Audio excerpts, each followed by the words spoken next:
Polisi menangkap pelaku pembunuhan sadis anak perempuan di Cimahi.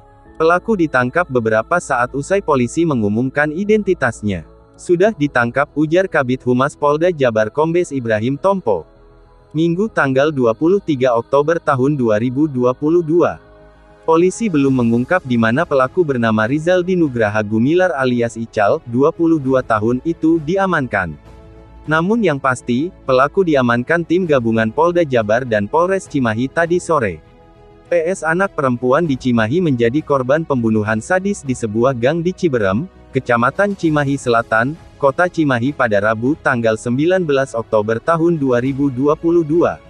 Dia ditusuk pelaku usai mengaji. Polisi bergerak melakukan penyelidikan.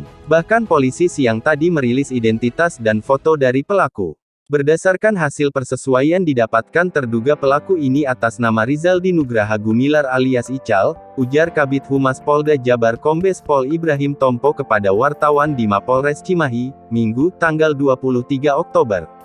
Dari data dan keterangan yang dimiliki serta dilakukan pengembangan, kemudian didapat petunjuk untuk menentukan siapa pelakunya.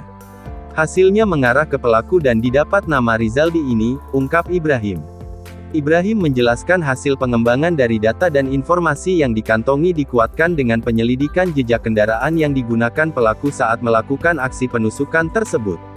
Kemudian penyidik berupaya melakukan pengembangan dari jejak kendaraan yang ada.